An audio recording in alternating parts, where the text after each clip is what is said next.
السلام علیکم ورحمۃ اللہ تعالی وبرکاتہ۔ میں عبدالباسط خان رضوی مصباحی رمضان اسپیشل پروگرام لے کر ایک بار پھر نئے مضمون کے ساتھ آپ کے روبرو آیا ہوں۔ آج کا مضمون، اس کا بعض حصہ آپ نے اس سے گزشتہ کلپ میں ملاحظہ فرمایا ہوگا، دیکھا ہوگا، اور آپ تمام ناظرین کا میں دل سے شکریہ ادا کرتا ہوں۔ جیسے جیسی محبت آپ نے پیش کی ہے، اللہ تبارک و تعالی اسے قبول فرمائے۔ میرا مقصد فقط یہ ہے کہ میں اللہ اس کے رسول کے صحیح پیغامات اور اسلام کا صحیح فیض آپ تک پہنچا سکوں۔ اسی نظریے سے میں اپنی معمولی سی کوشش کی ابتدا میں نے کی ہے۔ اللہ تبارک و تعالی اسے شرف قبولیت عطا فرمائے۔ آیت شریفہ جس مضامین سے ہے، اس میں وہ چیزیں جن کا کھانا شریعت نے ہمارے اوپر حرام قرار دیا ہے۔ سورہ بقرہ میں بھی ایک آیت شریفہ جس کے حوالے سے گزشتہ ویڈیو میں نے گفتگو کی تھی، اسی مضامین کی ایک اور آیت شریفہ سورہ مائدہ میں ہے، جہاں تفصیلات تھوڑی زیادہ ہے۔ تو آج میں نے اس آیت شریفہ کے حوالے سے مختصراً کلام کرنے کا ارادہ کیا ہے۔ آئیے آیت شریفہ پہلے دیکھتے ہیں۔ اعوذ باللہ من الشیطان الرجیم، بسم اللہ الرحمن الرحیم۔ حرمت علیکم المیتۃ والدم ولحم الخنزیر وما اہل لغیر اللہ بہ۔ حرام کیا گیا تم پر مردار اور رگوں کا بہتا ہوا خون اور خنزیر کا گوشت، اور جس پر وقت ذبح غیر اللہ کا نام پکارا جائے، والمنخنقہ اور گلا گھونٹ کر مارا جانے والا، والموقوذۃ والمتردیۃ والنطیحۃ وما اکل السبع الا ما ذکیتم وما ذبح علی النصب وان تستقسموا بالازلام ذالکم فسق۔ اور لکڑی وغیرہ کی ضرب سے مارا ہوا اور اوپر سے گرا ہوا اور سینگ سے مارا ہوا، اور جس کو درندے نے کھایا ہو، مگر جو تم نے ذبح کر لیا، اور جو باطل معبودوں کے نشان پر ذبح کیا گیا ہو، اور جوئے کے تیروں سے اپنے حصے تقسیم کرنا، یہ سب نافرمانی کے کام ہیں۔ بہت سارے مضامین اس آیت شریفہ میں سمٹے ہوئے ہیں۔ میں چاہوں گا کہ کچھ الفاظ اس میں ایسے ہیں جس کے حوالے سے آپ کی معلومات ضروری ہونی چاہیے۔ سب سے پہلے منخنقہ۔ منخنقہ کیا ہے؟ وہ جانور جو اگرچہ فی نفسہ ہی تو حلال تھا، لیکن اس کو گلا دبا کر مارا گیا، جیسے عام طور پر غیر مسلم مرغی وغیرہ کے ساتھ کرتے ہیں۔ شاید اسی کو جھٹکے کا جانور کہا جاتا ہے۔ ایسا جانور حرام ہو گیا۔ ہمارے یہاں ذبح ضروری ہے، ذبح کے ساتھ ساتھ اس پر اللہ تبارک و تعالیٰ کا نام لیا جائے، جسے ہم بسم اللہ اللہ اکبر کہہ کر ذبح کرنا کہتے ہیں۔ غیر مسلموں کے یہاں وہ جھٹکا والا میں نے تو دیکھا نہیں ہے، لیکن یہی سمجھ میں آتا ہے کہ وہاں ذبح کی وہ صورت نہیں ہے جو شریعت نے ہمارے لیے لازم کر دیا ہے۔ اسی لیے ان کا ذبیحہ تو ہر اعتبار سے بھی حرام ہے کہ وہ مشرک ہیں، لیکن پھر بھی ان کا جو طریقہ کار ہے وہ اسلامی طریقہ بھی نہیں ہے۔ موقوذہ، کسی ایسی چیز سے مارا ہوا جانور جو دھاردار نہ ہو، ڈنڈے سے، پتھر سے، بندوق کی گولی سے جو کاٹتی نہیں بلکہ جلا کر مارتی ہے۔ کوئی بھی بے دھار چیز چاہے اللہ کا نام لے کر ہی ماری جائے، اس سے مرا ہوا جانور حرام ہو جاتا ہے۔ تو آپ دیکھ لیں، دھاردار نہ ہو اس سے اگر مار دیا جائے، بندوق سے شکار کر دیا جائے، ذبح شرط ہے، ذبح کے علاوہ کسی اور طریقے سے اگر جانور کو مار دیا جائے تو وہ جو دم مسفوح ہوتا ہے، بہتا ہوا خون، وہ رگوں کے ذریعے باہر آتا ہے، وہ خون باہر نہیں آ پاتا۔ ایسے طریقے سے جب جانوروں کو ذبح کیا جائے، مارا جائے، تو بلا شبہ اس طریقہ کار کی وجہ سے وہ جانور ہمارے لیے مردار ہو جاتا ہے۔ اسی طرح متردیہ، وہ جانور جو پہاڑ وغیرہ سے گر کر مر جائے، اور ہے ما اکل السبع، وہ جانور جس کو درندے نے پکڑا اور اس کا کچھ حصہ ہی کھایا لیکن وہ مر گیا۔ یہ تمام جانور میتہ مردار میں شامل ہیں۔ اللہ تبارک و تعالیٰ نے ان تمام کو الگ الگ بیان فرمایا ہے۔ اس کی اہمیت آپ دیکھ سکتے ہیں۔ شریعت ہمیں ایسی چیزوں کو کھانے سے یا ایسی چیزوں کو بطور غذا بطور رزق استعمال کرنے سے منع کرتی ہے جس کی وجہ سے ہماری عبادات متاثر ہو جائیں۔ قرآن شریف نے ہمیں حکم دیا ہے طیبات استعمال کرنے کا، طیبات پاکیزہ رزق لینے کا، کیونکہ جب غذا ہمارے اچھے نہیں ہوتے، رزق ہمارا اچھا ستھرا نہیں ہوتا ہے، اور اگر آپ حرام رزق کے ذریعے، حلال ہی رزق ہو لیکن حرام ذرائع سے حاصل کیا گیا ہو، ان سے جب آپ اپنے بچوں کی پرورش کرتے ہیں، وہ بچہ آپ کا فرما بردار نہیں ہو سکتا، وہ بچہ تقوی شعار نہیں ہو سکتا ہے، اس لیے کہ یہ چیزیں ان کے جسم پر، ان کے اخلاق و عادات و اطوار پر اثر انداز ہوتی ہیں۔ بلکہ یہاں تک حدیث پاک میں آیا کہ اگر رزق ستھرا نہ ہو تو شخص کی دعا بھی قبول نہیں ہوتی ہے۔ تو رزق حلال کا ہونا بلکہ پاکیزہ رزق کا ہونا ہمارے لیے بے حد ضروری ہے۔ کم کھائیں، قناعت پسند ہوں، لیکن ہر حال میں ہمیں طیبات کا ہی استعمال کرنا چاہیے۔ طیبات کے حوالے سے تھوڑی سی گفتگو میں آپ کے سامنے رکھنے کی کوشش کرتا ہوں۔ طیبات پاکیزہ چیزیں یا رزق طیب وہ ہے جو نہ خود برا ہو اور نہ برے ذریعے سے حاصل کیا گیا ہو، جو نہ خود برا ہو نہ برے ذریعے سے حاصل کیا گیا ہو۔ جیسے سور یا کتے کا گوشت خود ہی برے ہیں، لہٰذا ان کی حرمت واضح ہے، بلا شبہ یہ عین نجس العین ہے، ان کا سراپا ناپاک ہے۔ اسی طرح لیکن جو چیزیں واضح طور پر اللہ اس کے رسول کے ارشاد کے مطابق حلال ہیں، ایسی بہت ساری چیزیں آپ کو مل جائیں گی جو حلال تو ہیں، لیکن اگر طریقہ کار حرام ہو جائے، حاصل کرنے کا ذریعہ اگر غلط ہو جائے، غیر شرعی طریقہ ہو جائے، تو وہ بھی ہمارے لیے طیبات نہیں رہ جاتا ہے۔ ہمارے لیے یہ بے حد ضروری ہے کہ حصول پر بھی ہمارا غور ہونا چاہیے، ہمارے نظریات ان کے طریقہ کار پر بھی ہونا چاہیے کہ یہ چیزیں ہم تک آ کہاں سے رہی ہیں، سود کی تو نہیں ہے یا پھر کسی غلط طریقے سے تو حاصل نہیں کیا گیا ہے۔ ایک حدیث پاک میں اسی ضمن میں پیش کر رہا ہوں، آپ بغور اس کے مضامین کو ملاحظہ فرمائیں۔ حضرت ابو ہریرہ رضی اللہ عنہ نے بیان کیا کہ نبی کریم صلی اللہ علیہ وسلم نے ارشاد فرمایا، اللہ پاک ہے، وہ صرف پاکیزہ چیزوں ہی کو قبول فرماتا ہے، اور اللہ نے مؤمنین کو اسی کا حکم دیا جس کا رسولوں کو حکم دیا۔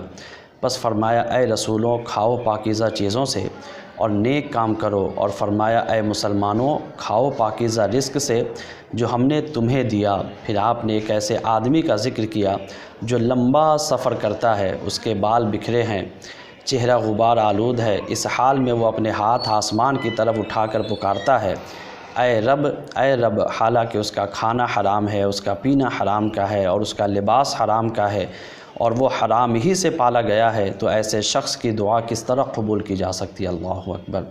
تو آپ نے دیکھا کہ یہ ہماری زندگی پر کس طرح اثر انداز ہوتا ہے۔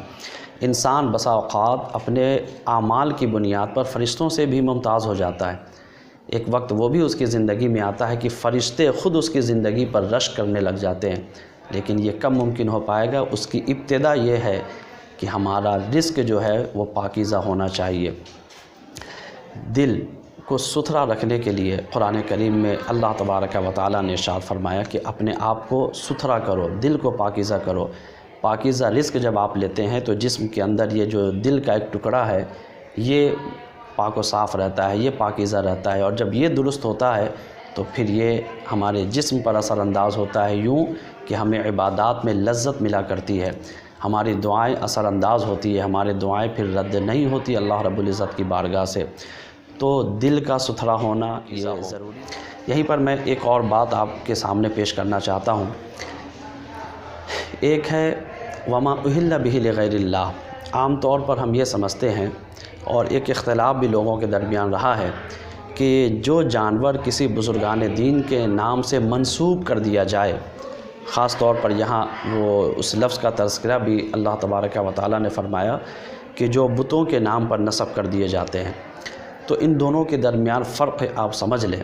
مشرکوں کا یہ طریقہ کار رہا ہے کہ وہ جانوروں کو بتوں کے نام پر خاص کر دیتے، اور وہ اسے لے جا کر اپنی عبادت گاہوں میں لے جا کر وہ اسی کے نام سے اس سے جانور کو وہ کاٹا کرتے تھے۔ بلا شبہ یہ فعل تو شرک کیا ہے ہی ہے، لیکن ساتھ ہی ساتھ یہ طریقہ کار بالکل غلط ہے اور یہ مشرکانہ فعل ہے۔ مسلمانوں میں بعض لوگ ایسے ہیں جو اپنے جانوروں کو بسا اوقات بزرگان دین کے نام سے منسوب کر دیا کرتے ہیں۔ وہاں پر صرف اور صرف آپ یہ غور کریں، مردار وہ جانور کب اور کس صورت میں ہے۔ وقت ذبح جس بزرگ کے نام سے جانور کو منسوب کیا گیا، اگر ذبح کے وقت بھی اسی کا نام لیا جائے، بلا شبہ وہ جانور حرام ہے، مردار ہے۔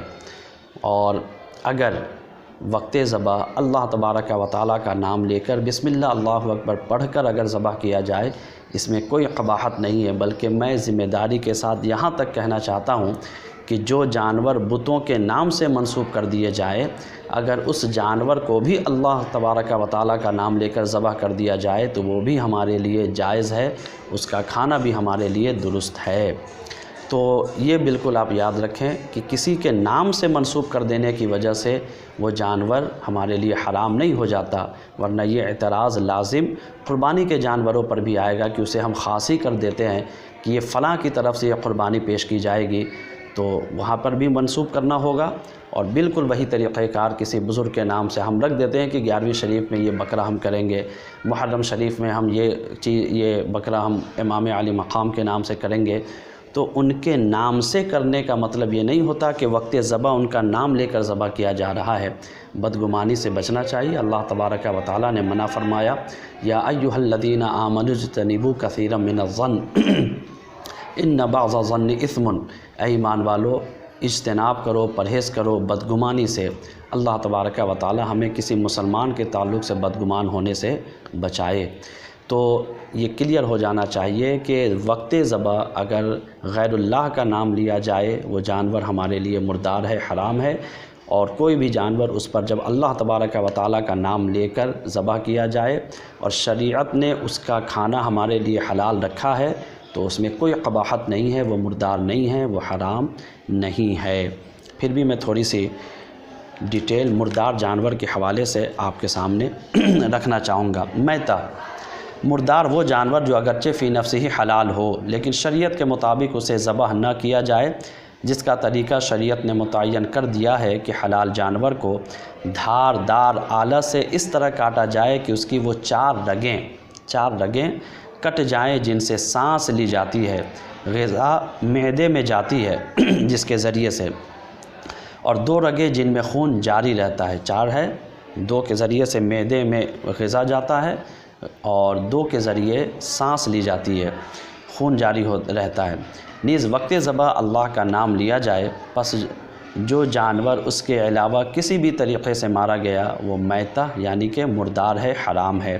مثلا گردن میں پھندہ ڈال کر مارا جائے، کسی اور طرح گلا گھونٹ کر مار دیا جائے، یا جانور خود گلا گھونٹنے سے مر گیا، اسی کو قرآن کریم میں منخنقہ کہا گیا ہے۔ یا جانور کو لاٹھی مار کر، غلیل وغیرہ سے پتھر مار کر، بندوق وغیرہ سے گولی مار کر مارا گیا، اسی کو موقوذہ فرمایا گیا ہے۔ یا جانور کو بلندی سے پھینک کر مارا، یا وہ خود کسی اونچی جگہ سے گر کر مر گیا، یا کنویں میں گر کر مر گیا، پانی میں ڈوب کر مر گیا، یہ متردیہ۔ یا جانور آپس میں لڑے اور ایک دوسرے کا سینگ لگنے سے مر گیا، اسی کو نتیحہ کہا جاتا ہے۔ یا وہ جانور جس کو کسی درندے وغیرہ نے چیر پھاڑ ڈالا، نیز وہ جانور جو بتوں کے نام پر ذبح کیے گئے، یہ سارے کے سارے ہمارے لیے مردار ہیں، حرام ہے۔ یہ تمام جانور میتہ میں داخل ہوں گے، ان کا کھانا حرام، ان کا گوشت بیچنا حرام ہے۔ ہاں، ان کی کھال، ہڈی، دانت وغیرہ سے فائدہ حاصل کیا جا سکتا ہے، ان کا کاروبار بھی جائز ہے، جیسے بعض دوسرے حرام جانور جیسے ہاتھی وغیرہ ہمارے لیے کھانا جائز نہیں ہے، لیکن بزنس جائز ہے۔